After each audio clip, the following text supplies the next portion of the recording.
لله وحده والصلاة والسلام على من لا نبي بعده أما بعد أعوذ بالله من الشيطان الرجيم بسم الله الرحمن الرحيم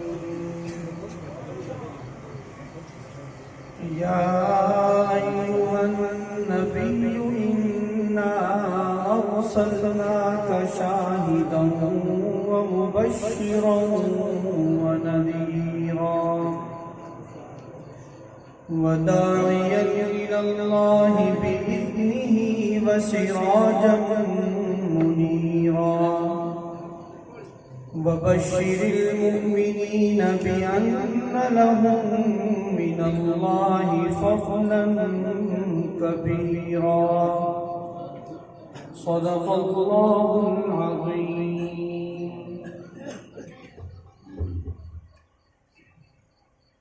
وہ نبیوں میں رحمت لقب پانے والا، مرادیں غریبوں کی پر لانے والا، وہ اپنے پرائے کا غم کھانے والا، مصیبت میں غیروں کے کام آنے والا، فقیروں کا ملجا، ضعیفوں کا ماں باپ، یتیموں کا والی، غلاموں کا مولا، خطا کار سے درگزر کرنے والا، بد اندیش کے دل میں گھر کرنے والا، مفاسد کو زیر و زبر کرنے والا، اور قبائل کو شیر و شکر کرنے والا، اتر کر حرا سے سوئے قوم آیا اور ایک نسخہ کیمیا ساتھ لایا. سب کہتے ہیں صلی اللہ علیہ وآلہ وسلم. نبی ایسی اونچی آواز سے کہیں صلی اللہ علیہ وآلہ وسلم. میرے عزیز دوستو، یہ درود شریف پڑھنا یہ بہت ہی باعث برکت ہے. حضور اقدس صلی اللہ علیہ وسلم سے ایک مرتبہ ایک صحابی نے عرض کیا، اے اللہ کے رسول، میں آپ پر کتنا درود پڑھا دوں؟ تو آپ سب نے فرمایا کہ جتنا زیادہ ہو سکے آپ مجھ پر درود پڑھیں. اور صحابی نے عرض کیا، اے اللہ کے رسول، کیا میں ایک دن کا 1/4 حصہ آپ پر میں درود پڑھ لیا کروں؟ آپ سب نے فرمایا بالکل، اگر آپ اس سے بھی زیادہ کر لیں گے تو یہ آپ کے لیے مزید بہتر ہے. تو پھر صحابی نے پوچھا، اے اللہ کے رسول، کیا میں ایک دن میں آدھا وقت میں آپ پر درود پڑھوں؟ آپ نے فرمایا بہت بہتر ہے، اگر آپ اس سے بھی زیادہ کر لیں تو یہ آپ کے لیے اور بہتر ہے. پھر صحابی نے عرض کیا، اے اللہ کے رسول، کیا میں ایک دن میں 3 حصے آپ پر درود پڑھوں؟ آپ نے فرمایا بہت بہتر، اگر آپ اس سے بھی مزید کر لیں تو یہ اور زیادہ بہتر ہے. پھر صحابی نے عرض کیا، اے اللہ کے رسول، کیا میں ایک دن میں پورا حصہ آپ پر درود پڑھوں؟ آپ نے فرمایا ہاں، اگر آپ ایک دن کا پورا حصہ اگر آپ مجھ پر درود پڑھیں گے تو اللہ رب العزت آپ کے تمام گناہوں کو بھی معاف فرما دیں گے اور اللہ آپ کو تمام فکروں سے بھی آزاد فرما دیں گے. تو اس لیے ایک مرتبہ پھر سارے کہیں صلی اللہ علیہ وآلہ وسلم. تو یہ درود شریف پڑھنا اس کے بہت سارے فضائل ہیں. آپ سنتے رہتے ہیں کہ علماء سے کہ اللہ رب العزت 10 گناہوں کو معاف فرماتے ہیں، 10 نیکیاں عطا فرماتے ہیں. تو اس لیے جب بھی کسی نعت خوان، کسی خطیب، کسی کی بھی زبان پر حضور اقدس صلی اللہ علیہ وسلم کا نام نامی اس میں گرامی آئے تو ہم نے کیا کہنا ہے؟ صلی اللہ علیہ وسلم. جزاک اللہ خیر. میں بہت یہ شکریہ ادا کرتا ہوں میں اپنے بھائی جناب مولانا محمد ابو بکر صاحب کا اور اپنے بھائی جناب مولانا امیر رحمت عباسی صاحب کا، اور بھی بہت سارے حضرات علماء یہاں تشریف فرما ہیں، اور آپ سب کا بھی کہ آج ان حضرات کے واسطے سے آپ حضرات سے اللہ نے اس ملاقات کا یہ موقع عطا فرمایا ہے۔ آج کا یہ پروگرام جو جامعہ جویریہ للبنات ادارے کے تحت ہو رہا ہے، اللہ رب العزت سے دعا ہے کہ اللہ مجھے حق اور سچ کہنے کی توفیق نصیب فرمائے۔ اگر کوئی بات میری زبان سے کوئی غلط ادا ہو گئی یا ہو جائے تو اللہ اسے معاف فرمائے۔ میرے عزیز دوستو بزرگوں، یہ ربیع الاول کا مہینہ ہے اور حضور اقدس صلی اللہ تعالیٰ علیہ وآلہ وسلم کی اس دنیا میں تشریف آوری کا مہینہ ہے۔ میں مختصر وقت ہوگا اور جوش مارنا بھی نہیں آتا، بس سادی سی باتیں کروں گا، اگر آپ سن لیں گے تو بڑی مہربانی۔ یہ آپ صلی اللہ علیہ وسلم کی اس دنیا میں تشریف آوری کا مہینہ ہے۔ ہر طرف سیرت کے جلسے الحمدللہ خوب ہو رہے ہیں۔ سرکار دو عالم صلی اللہ علیہ وسلم کو اللہ نے پورے جہان کے لیے رحمت بنا کر بھیجا۔ کہہ دیجیے پورے جہان کے لیے اللہ نے آپ صلی اللہ علیہ وسلم کو رحمت بنا کر بھیجا۔ اور علماء لکھتے ہیں کہ یہ زمین، یہ آسمان، یہ ایک جہان ہے اور اس قسم کے سینکڑوں جہان ہیں۔ ان تمام جہانوں کے لیے اللہ نے اپنے حبیب کو رحمت بنا کر بھیجا۔ اور یہ میرا اور آپ کا فخر ہے کہ اللہ نے ہمیں اس نبی کا امتی بنایا، کہ جس نبی کے آنے کی خواہشیں اور دعائیں سیدنا آدم علیہ السلام سے لے کر سیدنا عیسیٰ علیہ السلام تک تمام انبیاء کے آتے رہے، اور ان کی یہ خواہش ہوتی تھی کہ حضور اکرم صلی اللہ علیہ وسلم کا امتی ہونے کا ہمیں بھی اعزاز حاصل ہو۔ تو اللہ نے یہ ہم پر فضل فرمایا، بغیر کسی قیمت کے، بغیر کسی معاوضے اور پیسے سے، یہ اللہ نے ہم پر فضل فرمایا کہ اللہ نے ہمیں حضور اکرم صلی اللہ علیہ وآلہ وسلم کا امتی بنایا۔ اور حضور اکرم صلی اللہ علیہ وسلم ایسے نبی ہیں کہ ان جیسا کوئی اور نبی ان سے پہلے کبھی نہیں آیا۔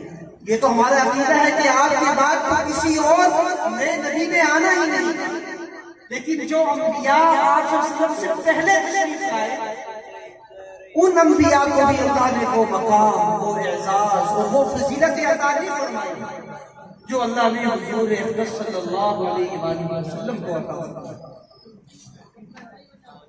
یہاں تک کی بات پر سارے متفق ہیں کہ آپ صلی اللہ علیہ وسلم سے زیادہ حسین کوئی نہیں، آپ سے زیادہ حسین و جمیل کوئی نہیں، آپ سے زیادہ بہادر کوئی نہیں، آپ سے زیادہ فصاحت و بلاغت والا کوئی نہیں، آپ سے زیادہ اونچی شان اور مرتبے والا کوئی نہیں، آپ سے زیادہ اللہ نے کسی کو بھی آپ سے زیادہ معجزات عطا نہیں فرمائے، اللہ نے کسی کو بھی آپ سے زیادہ کوئی کمالات عطا نہیں فرمائے۔ اس بات پر سارے متفق ہیں، حتیٰ کہ سرکار دو عالم صلی اللہ علیہ وسلم کے زمانے کے وہ لوگ جو کافر تھے، جو آپ پر ایمان نہیں لائے تھے، آپ کے حسن و جمال کے وہ بھی معترف تھے، آپ کی شرافت کے وہ بھی معترف تھے، آپ کی ذات اور شخصیت کے امین اور صادق ہونے کے وہ بھی معترف تھے۔ مشہور ہے، آپ نے علماء سے سن رکھا ہوگا کہ سرکار دو عالم صلی اللہ علیہ وسلم نے جب خاران کی چوٹی پر کھڑے ہو کر لا الہ الا اللہ کا جب اعلان فرمایا تھا، تو اس سے پہلے آپ نے پوچھا تھا نا مکہ والوں سے کہ میں نے اپنی زندگی کے 40 سال ہمارے اندر پکارے تو بتاؤ آپ نے مجھے کیسا پایا؟ تو مکہ والوں نے کہا تھا کہ ہم نے آپ کو صادق اور امین پایا، اور آپ نے فرمایا کہ اگر میں آپ کو یہ کہوں کہ اس پہاڑ کے پیچھے سے ایک لشکر آ رہا ہے جو تم پر حملہ آور ہوگا تو کیا آپ میری اس بات کو مانو گے؟ تو سب نے کہا تھا ہم آپ کی اس بات کی تصدیق کریں گے، ہم اس بات کو مانیں گے، اس لیے کہ ہم نے آپ کو آج تک سچا پایا، ہم نے آپ کو امین پایا، ہم نے آپ کو شریف پایا، ہم آپ کی اس بات کو مانیں گے۔ اور اس کے بعد جب سرکار دو عالم صلی اللہ علیہ وسلم نے یہ فرمایا کہ اے مکہ والو قولوا لا الہ الا اللہ تفلحوا، کہ میں یہ پیغام دینے کے لیے آیا ہوں کہ ایک اللہ ہے اور اس کے سوا کوئی معبود نہیں، اس بات کا آپ میرے ساتھ عہد کرو تو آپ کامیاب ہو جاؤ گے۔ چونکہ اب یہاں سرکار دو عالم صلی اللہ علیہ وسلم نے ان کے نظام کو چیلنج کیا تھا، ان کی حکومت کو چیلنج کیا تھا، ان کے ہاں جو رسم و رواج چل رہے تھے ان کو چیلنج کر دیا، وہ لوگ جو کچھ کرتے تھے اس کو چیلنج کر دیا۔ اب جب یہ اعلان فرمایا تو اس بات پر سب سے پہلے آپ صلی اللہ علیہ وسلم کے چچا ابو لہب نے ایک پتھر اٹھا کر آپ صلی اللہ علیہ وسلم کی طرف مارا تھا، اور نعوذ باللہ اپنی زبان سے یہ غلیظ جملہ نکالا تھا تبر لک یا محمد علی ھذا جمعتنا، ہلاک ہو جائے آپ اے محمد، نعوذ باللہ کیا آپ نے یہاں ہمیں اس لیے جمع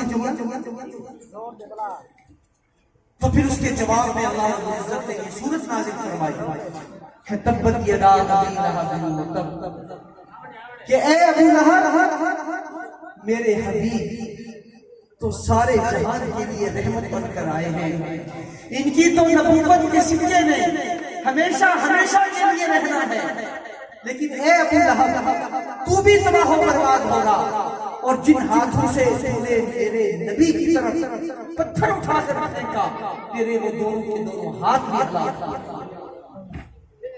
تو عرض کرنے کا کہ سرکار دو عالم صلی اللہ علیہ وسلم کی ذات، آپ کی شخصیت، آپ کے حسن و جمال، آپ کی شرافت، اس سے کسی کو بھی اعتراض نہیں تھا۔ اگر اعتراض تھا تو آپ کے مشن سے تھا، اگر اختلاف تھا تو وہ آپ کے پیغام سے تھا۔ تو اللہ نے سرکار دو عالم صلی اللہ علیہ وسلم کو اس لیے بھیجا تھا کہ قل ان کنتم تحبون اللہ فاتبعونی، کہ ہم ایمان والے ہم سرکار دو عالم صلی اللہ علیہ وسلم کی اتباع کریں، ہم آپ کی پیروی کریں، ہم آپ کی اتباع کریں کہ آپ چلتے کیسے ہیں، آپ اٹھتے کیسے ہیں، آپ بیٹھتے کیسے ہیں، آپ گفتگو کیسے فرماتے ہیں، آپ کا اخلاق کیسا ہے، بحیثیت باپ آپ کا اپنی اولاد کے ساتھ رویہ کیسا ہے، بحیثیت اولاد آپ کا اپنی رضائی والدہ کے ساتھ رویہ کیسا ہے، بحیثیت بھائی آپ کا اپنے چچازاد بھائیوں کے ساتھ رویہ کیسا ہے، بحیثیت شوہر آپ کا اپنی بیویوں کے ساتھ رویہ کیسا ہے، بحیثیت استاذ آپ کا اپنے عظیم شاگرد صحابہ کی جماعت کے ساتھ رویہ کیسا ہے، بحیثیت حکمران مدینہ میں آپ کا مدینہ کی رعایا اور عوام کے ساتھ رویہ کیسا ہے، بحیثیت پیر اپنے مریدین صحابہ کے ساتھ آپ کا رویہ کیسا ہے۔ فاتبعونی، اس لیے آپ صلی اللہ علیہ وسلم نے یہ نہیں فرمایا کہ آپ میرے جیسی اپنی رنگت بنائیں، آپ میرے جیسا اپنا قد بنائیں، آپ میرے جیسی اپنی جسامت بنائیں، اس لیے کہ وہ تو انسان کا اختیار نہیں ہے، بلکہ کیا فرمایا فاتبعونی، میری پیروی کرو، میری اتباع کرو، میرے اخلاق جیسا اپنا اخلاق بناؤ، میرے کردار جیسا اپنا کردار بناؤ، تو پھر کیا ہوگا؟ یحببکم اللہ، جب آپ سرکار دو عالم صلی اللہ علیہ وسلم کے اخلاق جیسا اپنا اخلاق بنا لیں گے، جب آپ صلی اللہ علیہ وسلم کے کردار جیسا ہم اپنا کردار بنا لیں گے تو پھر کیا ہوگا؟ ہم سب اللہ کے محبوب بن جائیں گے. یحببہم اللہ، پھر ہم اللہ کے محبوب بن جائیں گے. تو ہمارے لیے اصل چیز اتباع سنت ہے. ہمارے لیے اصل چیز اتباع نبوی ہے. ہمارے لیے اصل چیز اتباع سنت ہے. ہمارے لیے اصل چیز اتباع رسالت ہے. اور کسی کی اتباع کرنے کے لیے سب سے جو پہلی چیز لازم اور ملزوم ہوتی ہے وہ یہ ہے کہ ہم جس شخص کی اتباع کریں اس شخص کے ساتھ ہماری محبت مثالی ہو، اس کے ساتھ ہماری محبت بہت عمدہ قسم کی ہو. اگر ہماری کسی شخص کے ساتھ محبت بہترین نہیں ہے تو پھر ہم اس کی اتباع نہیں کریں. آج میں نے اور آپ نے بعض لوگوں کو ہم نے اپنا آئیڈیل بنایا ہوا ہوتا ہے. بعض اوقات ہمیں اپنے پیر سے محبت ہوتی ہے. ہماری کوشش ہوتی ہے کہ میرے سر پر عمامہ میرے پیر صاحب کا مثال ہو، میرے سر پر ٹوپی میرے پیر صاحب جیسی ہو، میرا لباس میرے پیر صاحب جیسا ہو، میرے بال میرے پیر صاحب جیسے ہو. کیوں؟ ہمیں ان سے محبت ہے. ہم ان کی اتباع کرتے ہیں. ہم انہیں اپنا آئیڈیل سمجھتے ہیں. ہم جسے اپنا آئیڈیل سمجھتے ہیں ہم اس جیسا ہم بننے کی کوشش کرتے ہیں. اور ظاہر سی بات ہے ہمیں اپنے مرشد سے، اپنے استاد سے، اپنے پیر سے، اپنے لیڈر سے، اپنے قائد سے ہمیں محبت ہوتی ہے.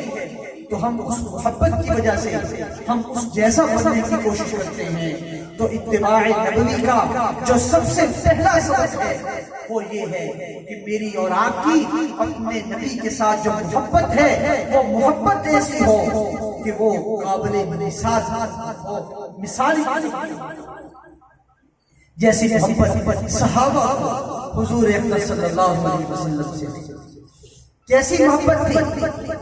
صحابہ کو آپ صلی اللہ علیہ وسلم سے محبت ایسی تھی. ایک مرتبہ صحابہ نے سیدہ عائشہ صدیقہ رضی اللہ تعالیٰ عنہا سے پوچھا، اے اماں ہم نے سنا ہے کہ یوسف بڑے حسین تھے، بڑے خوبصورت تھے، آپ بتائیے کہ یوسف زیادہ حسین تھے یا ہمارے نبی جناب محمد رسول اللہ صلی اللہ علیہ وسلم زیادہ حسین تھے؟ تو پھر سیدہ عائشہ صدیقہ رضی اللہ تعالیٰ عنہا نے مثال دی. آپ نے فرمایا کہ قرآن یہ بتاتا ہے کہ مصر کی عورتوں نے جب یوسف علیہ السلام کو دیکھا تھا تو ان کو دیکھ کر وَقَطَّعْنَ أَيْدِيَهُمْ اپنے ہاتھوں کی انگلیاں کاٹ ڈالی تھی. لیکن کہیں سے یہ ثابت نہیں ہوتا کہ وہ یوسف علیہ السلام پر ایمان لائی. لیکن جناب محمد رسول اللہ صلی اللہ علیہ وسلم کا حسن ایسا تھا، آپ کے صحابہ کو آپ سے محبت ایسی تھی کہ صحابہ نے جب آپ صلی اللہ علیہ وسلم کو دیکھا تو سب سے پہلے آپ کا ایمان لائے، اور ایمان لانے کے بعد پھر خباب سولی پر چڑھ گئے، پھر سمیہ کی جسم کے 2 ٹکڑے ہو گئے، پھر زنیرہ کی آنکھیں نکل گئی، پھر بدر و احد میں صحابہ کے بدن کٹ گئے. لیکن صحابہ نے آپ صلی اللہ علیہ وسلم پر ایمان نہ لانا تو دور کی بات، آپ صلی اللہ علیہ وسلم کے بارے میں کسی قسم کی کوئی بات سننا بھی گوارا نہیں. یہ صحابہ کو آپ صلی اللہ علیہ وسلم سے محبت. آج میں اور آپ بھی ہم صحابہ کے محب ہیں. وہ صحابہ جنہوں نے سرکار دو عالم صلی اللہ علیہ وسلم کے ساتھ محبت کی، آج میں اور آپ ان سے محبت کرتے ہیں. ان سے محبت بھی میرے اور آپ کے ایمان کا حصہ ہے. لیکن ہم ذرا دیکھیں تو صحیح کہ کیا جس طرح صحابہ کو اپنے نبی سے محبت تھی کیا ہمیں بھی ویسے اپنے نبی سے محبت ہے؟ یاد رکھیے ایک مسلمان کے لیے جو سب سے قیمتی چیز ہے وہ اپنے نبی سے محبت ہے.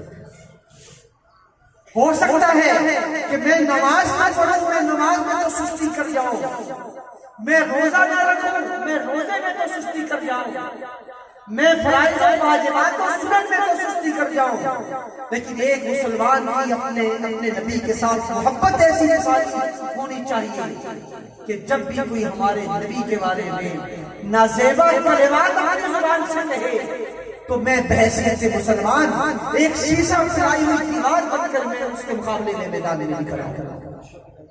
یہ میری اپنے نبی کے ساتھ محبت۔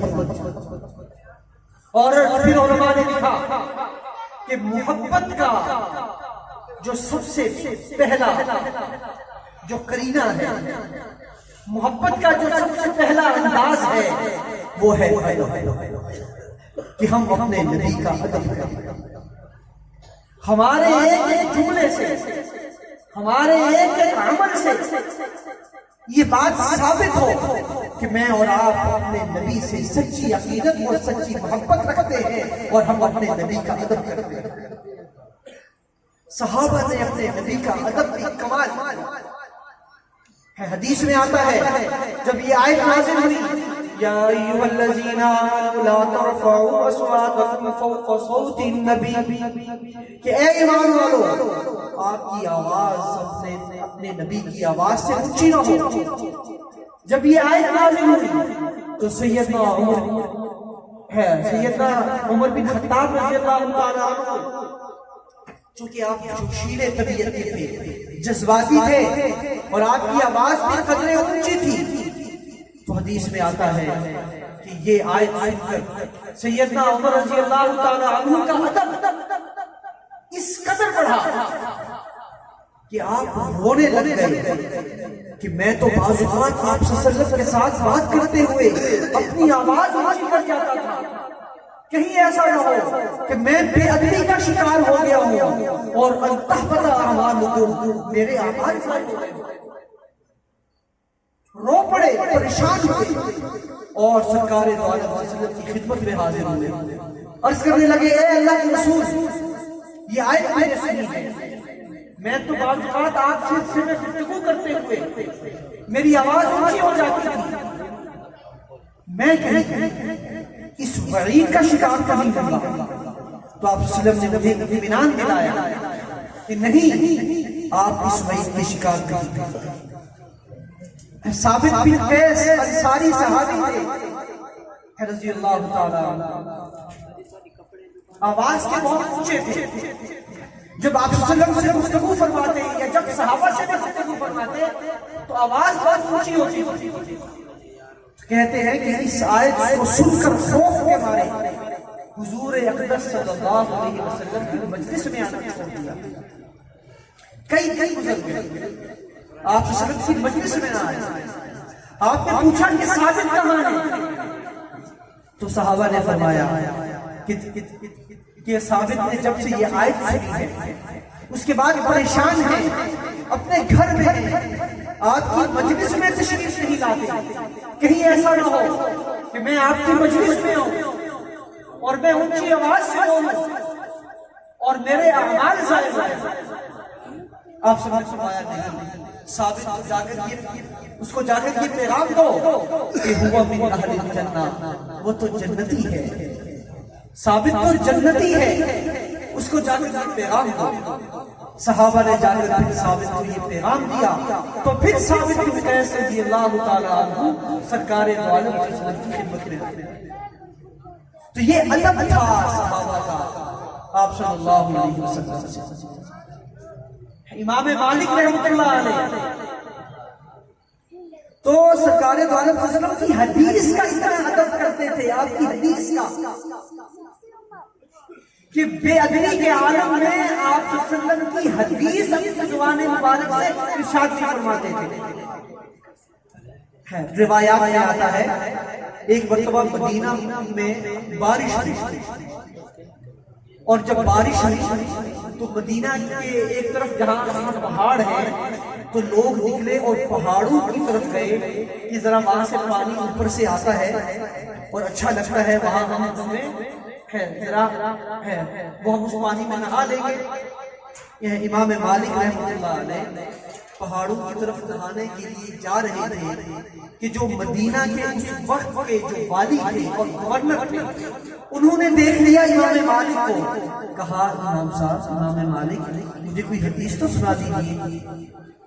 تو امام مالک رحمۃ اللہ علیہ کو غصہ آ گیا اور کہا کہ میں اس وقت نہانے کے لیے جا رہا ہوں اور آپ کو شرم نہیں آتی کہ آپ نے اس آدمی میں کہا کہ میں آپ کو وسلم کی میں آپ کو حدیث سنوں؟ کیا حدیث رسول اتنی بھی بکت نہیں ہے کہ میں راہ چلتے ہوئے آپ کو حدیث سنوں؟ وقت کا والی اور گورنر ڈر گیا کہ لگتا ہے کہ میں نے کوئی بہت بڑا گناہ کیا. اگلے دن خود گورنر مدینہ عدالت میں پیش ہوتا ہے اور قاضی کے سامنے جاتا اپنا یہ جرم رکھتا ہے اور قاضی اس کے جرم کی اس کو سزا یہ سناتا ہے کہ آپ کو 40 کوڑے دے. اور گورنر مدینہ اس بات پر 40 کوڑے کھاتا ہے اور 40 کوڑے کھانے کے بعد پھر جو ہے امام مالک کے پاس آتا ہے. امام صاحب میں 40 کوڑے کھا کر آیا ہوں، اب تو حدیث سنا دیجیے. اب امام مالک رحمۃ اللہ علیہ نے ایک حدیث سنائی، دوسری، تیسری، چوتھی، پانچویں، 40 حدیثیں سنائی. اور گورنر کہنے لگا امام صاحب کل تو ایک حدیث کا آپ کو میں نے کہا تھا اور آپ نے مجھے اتنا ڈانٹ دیا اور آج میں نے آپ کو ایک کا کہا تو مجھے آپ نے 40 حدیثیں سنا دی. تو پھر امام مالک نے فرمایا آپ حدیث کے عدد کی خاطر 40 کوڑے کھا کر آئے ہیں، اس لیے میں نے کہا کہ میں آپ کو 40 حدیثیں. اور اس گورنر نے آگے سے کہا اگر مجھے یہ پتا ہوتا کہ مجھے ہر ایک کوڑے کے بدلے میں ایک حدیث ملتی تھی تو میں پھر 40 سے بھی زیادہ کوڑے کھانے. یہ ان لوگوں میں ادب تھا. آج میں اور آپ سوچیں کہ کیا آج جو ہم گلیوں بازاروں میں میلاد کے نام پر جو کرتے ہیں کیا وہ ادب ہے؟ اب تو ہم نے برے لانے کھا لی. کہتے ہیں بدعت 5 نہیں ہوتی، ہر سال بچے پیدا کرتی ہے.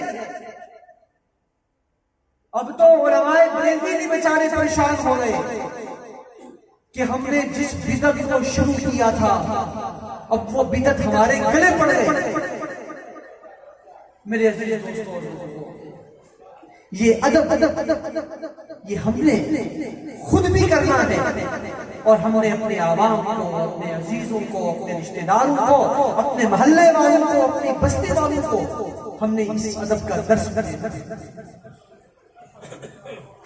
اور ابن نفل کا ایک تو یہاں یہ پیغام ہے، وہاں ایک اور پیغام بھی ہے کہ سرکار دو عالم صلی اللہ علیہ وسلم پر سب سے پہلی وحی کون سی نازل ہوئی تھی؟ اقرأ بسم ربک الذی خلق، خلق الانسان من علق، اقرأ ربک الاکرم الذی علم بالقلم، علم الانسان ما لم یعلم. یہ جو سب سے پہلی وحی سرکار دو عالم صلی اللہ علیہ وسلم پر جو غار حرا میں نازل ہوئی، اس وحی نے یہ بتا دیا کہ اسلام اور مدرسہ ان کا آپس میں گہرا تعلق ہے. غار حرا جہاں آپ صلی اللہ علیہ وسلم پر پہلی وحی نازل ہوئی، وہ صرف غار حرا نہیں بلکہ یوں کہا جائے کہ وہ اسلامی تاریخ کا پہلا مدرسہ ہے. پھر آپ صلی اللہ علیہ وسلم نے پھر مکہ کے اندر دار ارقم کے نام سے مدرسے کی بنیاد رکھی.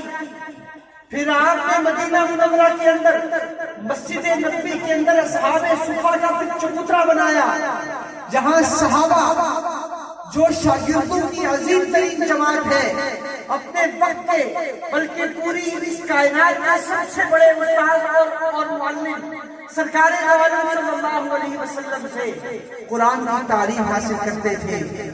تو آپ صلی اللہ علیہ وسلم نے مکہ مکرمہ میں دار ارقم کے نام سے مدرسے کی بنیاد رکھ کے مسجد نبوی کے اندر اصحاب صفا کے نام سے چبوترے کی بنیاد رکھ کر امت کو یہ پیغام دے دیا کہ اے امتیوں، تم نے بھی جہاں رہنا ہے وہاں ایک مدرسہ قائم کرنا ہے.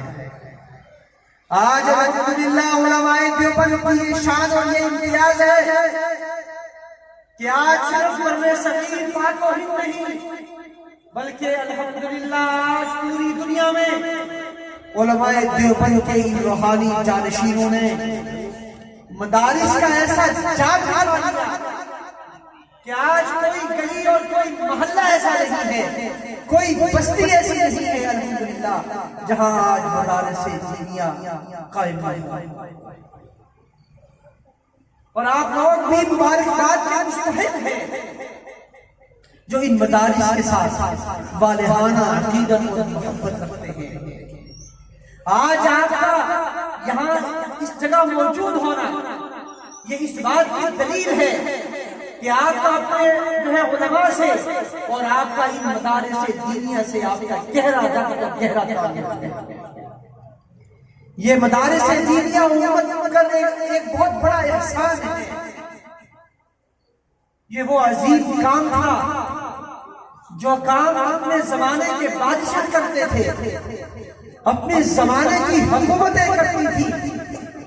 آج کی حکومتیں تو مدارس کو ختم کرنے کے در پہ ہیں، لیکن قربان جائیے ان علماء پر جو روکھی سوکھی کھا کر آپ لوگوں سے زکات صدقات عشر اور عطیات حاصل کر کے اپنی مدد آپ کے تحت مدارس کا ایک جال بچھا چکے ہیں، اور پوری قوم کو ہر سال لاکھوں حفاظ کا تحفہ فراہم۔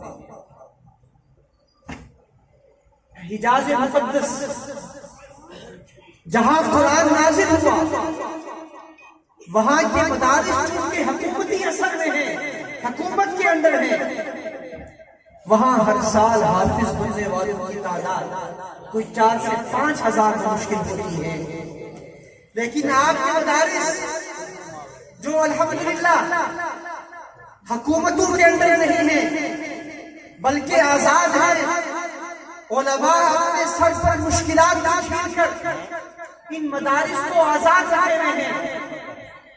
آپ کے پاکستان کے مدارس کی یہ کارکردگی ہے جس کو سن کر آپ خوش ہوں گے کہ پچھلے سال لاک ڈاؤن کے باوجود مدارس کچھ عرصہ بند رہے، اس کے باوجود صرف ہمارے ایک بورڈ وفاق المدارس العربیہ کے تحت پاکستان میں ایک سال کے اندر ان مدارس نے 74,000 حفاظ کا تحفہ دیا ہے۔ کہیے سبحان اللہ، اور اونچی آواز سے کہیے سبحان اللہ۔ یہ ان مدارس کا اعزاز ہے۔ آج بھی آپ اس مدرسے کے اندر موجود ہیں، آپ جب باہر نکلیں گے تو آپ لوگ کہیں گے ان مولویوں نے ہمیں کیا دیا، ان مدارس نے ہمیں کیا دیا۔ آپ مجھ سے سوال کیجئے کہ آپ بتائیں کہ آپ کے تعلیمی اداروں نے ہمیں کیا دیا؟ آپ کے تعلیمی اداروں نے تو ہمیں ملک کو لوٹنے والے حکمران دیے۔ آج ہمارے حکمران ایک دوسرے پر الزامات لگاتے ہیں، کوئی کہتا ہے وہ کھا گیا، کوئی کہتا ہے وہ کھا گیا۔ تمام سیاسی جماعتیں ایک دوسرے پر الزامات کی پوچھاڑ کر رہی ہیں، لیکن تمام قوتوں کے باوجود، اختیارات کے باوجود آج تک یہ تمام ادارے مل کر کسی ایک عالم کا نام پیش نہیں کر سکے جس عالم نے اس ملک کو کھایا ہو، جس عالم نے اس ملک کو 2 ٹکڑے کیا ہو، جس عالم نے اس ملک کے اندر کسی قسم کا کوئی نقصان پہنچایا ہو۔ الحمدللہ یہ علماء ہیں جو روکھی سوکھی کھا کر اپنی مدد آپ کے تحت ہر دیہات کے اندر الحمدللہ میرا جانا ہوتا ہے۔ میں پورا پاکستان گھوما ہوں، میں آپ کا ریگستان بھی گھوما ہوں، یہ بیٹ کا علاقہ بھی گیا ہوں، میں روہی کے علاقے میں بھی گیا ہوں، میں نے گلگت بلتستان کے پہاڑ بھی گھومے، میں نے کشمیر کے علاقہ بھی گھوما، میرا اپنا تعلق مری کے علاقے سے ہے، میں نے تمام پہاڑی علاقے دیکھے۔ خدا کی قسم جہاں موبائل کی سروس نہیں ہے، جہاں پر گاڑیوں کے رستے نہیں ہیں، جہاں سڑکیں ختم ہو جاتی ہیں، وہاں پر بھی مسجد کے اندر ایک قاری صاحب اپنے بچوں کو لے کر بیٹھے ہیں اور انہیں قال اللہ وقال الرسول کی تعلیم دے رہے ہیں۔ یہ ان مدارس کا فیض ہے، یہ ان مدارس کا اقتدار ہے۔ سردی کی ان ٹھنڈی راتوں میں رات کو جب 3 اور 4 بجے میں اور آپ لحاف اوڑھے رضائیاں اوڑھے سو رہے ہوتے ہیں، اس وقت ان مدارس کے اندر یہ جو چھوٹے چھوٹے بچے بیٹھے ہیں، معصوم بچے، یہ اٹھ کر صرف اپنے لیے نہیں بلکہ معاملین کے لیے، متعلقین کے لیے، اپنے علاقے والوں کے لیے، سب کے لیے یہ دعائیں استغفار کر رہے ہوتے ہیں، دعائیں مغفرت کر رہے ہوتے ہیں۔ وما كان الله ليعذبهم وانت فيهم وما كان الله معذبهم وهم يستغفرون۔ اللہ نے یہ اعلان فرما دیا تھا جب تک اس امت کے اندر استغفار کرنے والے ہوں گے اس وقت میں اس امت کو اجتماعی عذاب نہیں دوں گا۔ آج اگر اس امت کے اندر اجتماعی عذاب سے ہم اگر آج بچے ہوئے ہیں تو اس کی وجہ ان مدارس دینیہ کی طلباء ہوتا ہے۔ میرا خود اپنا جو گھر ہے وہ مدرسے کے اندر ہے۔ میں نے گرمیوں کی چھوٹی رات میں بھی دیکھا، بعض اوقات اسی طرح مختلف رسول سے اور پروگراموں سے رات میں دیر سے میں اپنے گھر جاتا تھا، رات 2 اور 2:30 بجے بھی جب میں اپنے گھر جاتا تھا تو اس وقت بھی مجھے اپنے ادارے سے بچیوں اور بچوں کے قرآن پڑھنے کی آوازیں آتی تھیں۔ ہم تو سو رہے ہوتے ہیں لیکن یہ امت کی بچیاں اور بچے یہ قرآن پڑھ کر یہ اس امت کے لیے استغفار کر رہے ہوتے ہیں اور دعائیں مغفرت کر رہے ہوتے ہیں۔ میں نے آپ حضرات کا اپنا بہت وقت لے لیا، علماء کی کثیر تعداد موجود ہے، بس یہی عرض کرنا چاہوں گا کہ ہم اپنا تعلق ہم ان مدارس کے ساتھ مضبوط کریں، ہم اپنا تعلق علماء کے ساتھ مضبوط کریں، ہم اپنا تعلق مساجد کے ساتھ مضبوط کریں۔ اللہ رب العزت سے دعا ہے اللہ اس جامعہ جویریہ کو اور بھی دیگر تمام مدارس کو اللہ دن دگنی رات چگنی ترقی نصیب فرمائے۔ اللہ ان تمام مدارس مساجد علماء کو اللہ ہر قسم کی شرور سے محفوظ فرمائے، اور اللہ مجھے اور آپ کو حضور اقدس صلی اللہ علیہ وسلم کا آپ کی اللہ ہمیں اتباع کرنے والا بنائے، اور اللہ ہمیں آپ کی سنتوں پر عمل کرنے والا بنائے۔ وآخر دعوانا ان الحمدللہ رب العالمین۔ میں ایک بار پھر شکریہ ادا کروں گا مولانا محمد ابو بکر صاحب کا کہ جنہوں نے آپ حضرات کے ساتھ اس ملاقات کا اہتمام کیا، اللہ ان کو بھی اور آپ سب حضرات کو جزائے خیر نصیب فرمائے۔